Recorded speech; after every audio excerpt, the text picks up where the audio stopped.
ڕێز و سڵاو بۆ ئێوە بینەرانی خۆشەویستی تەلەڤیزیۆنی کۆمەڵە بە یارمەتی ئاوڕیانی هاوکارم هاتوومەتەوە خزمەتتان بۆ پێشکەشکردنی گەشتی هەواڵەکانی سەر لە بەیانی ئەمڕۆی سێشەممە. سەرەتا سەردێڕی چەند هەواڵ. کۆبوونەوەی خانە نوشینکراوانی مخابرات لە شارەکانی کوردستان و ئێران. ناڕەزایەتی ژینگە پارێزانی مەهاباد لە ئاست لێدانی سایتی پاشماوە. چوونە سەرەوەی نرخەکان و ناڕەزایەتی خەڵکی کوردستان. ناڕوونی چارەنووسی سێ چالاکی ژینگەی و مەدەنی لە مەهاباد. ڕێپێوانی قوتابیان و معلمانی ڕۆژاوای کوردستان لە تەربەسپی. گیانبەختکردنی پێنج هاوڵاتی باشووری کوردستان لە هێرشی ئاسمانی تورکیا. وا خۆپێشاندانی هەزاران کەسی بۆ پشتیوانی فەلەستین لە وڵاتی بلژیک.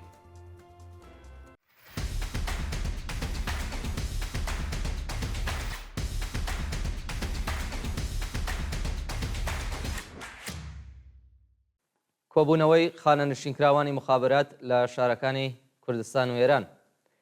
ڕۆژی دووشەممە هەشتی ڕێبەندان خانە نشینکراوانی مخابرات لە شارەکانی سنا، کرماشان، ئیلام، تەورێز، ورمێ، تاران، ئیسفەهان، ئەهواز، زەنجان و چەند شاری دیکەی ئێران دژ بە دۆخی خراپی مەعیشەتی کۆبوونەوە.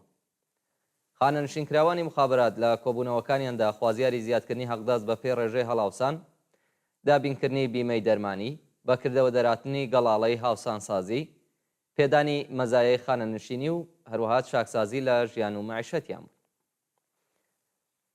ناڕەزایەتی ژینگە پارێزانی مەهاباد لە ئاست لێدانی سایتی پاشماوە.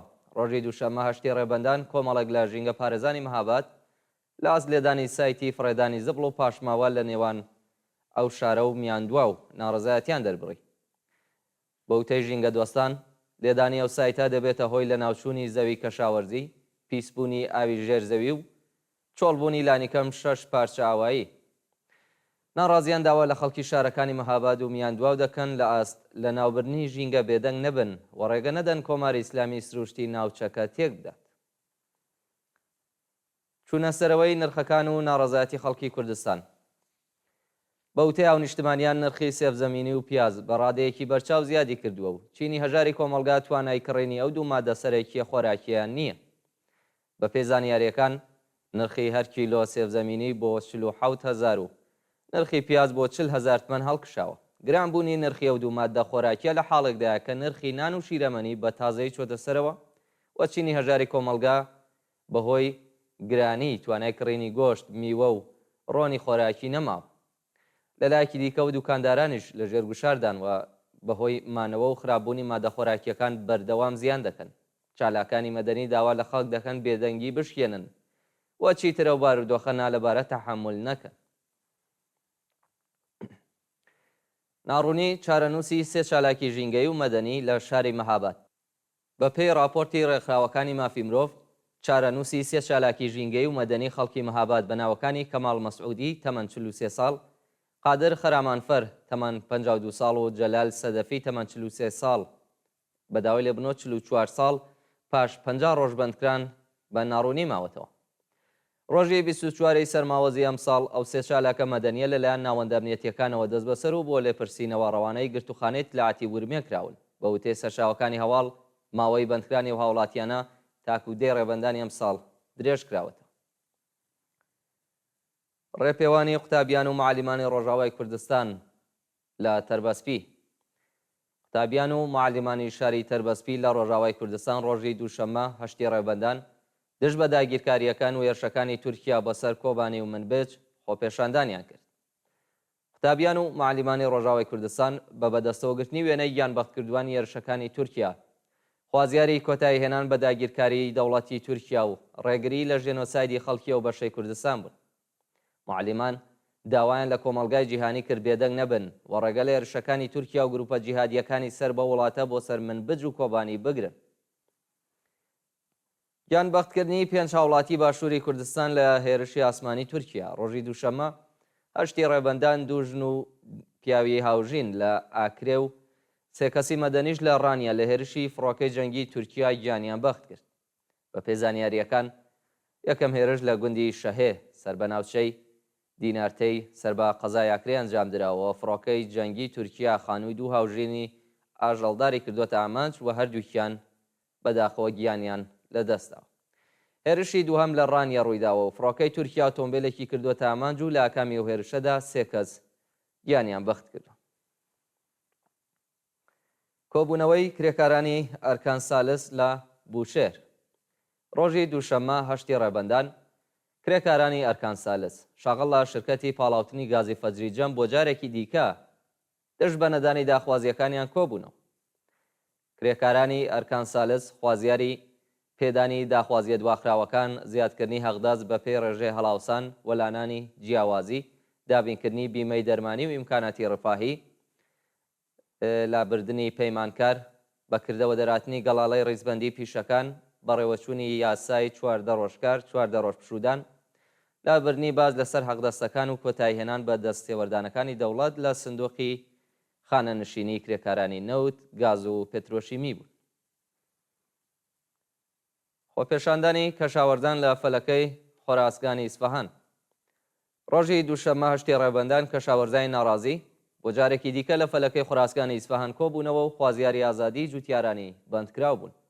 ڕۆژی ڕابردوو هێزە ئینتزامیەکان ڕۆژی مێرشیان کردە سەر کۆبوونەوەی کەشاوەرزان و وێڕای بریندارکردنی دوو کەس چەند جوتیاریان دەست بەسەر کرد. ڕۆژی دووشەممە کەشاوەرزانی ئیسفەهانی دا سەڵسوکەوتی وەحشیانە هێزە سەرکوتگەرەکانی ڕۆژیم خۆپێشاندانیان کرد و بۆ جارێکی دیکە لە فەلەکەی خۆراسگان خێوەتیان هەڵدا.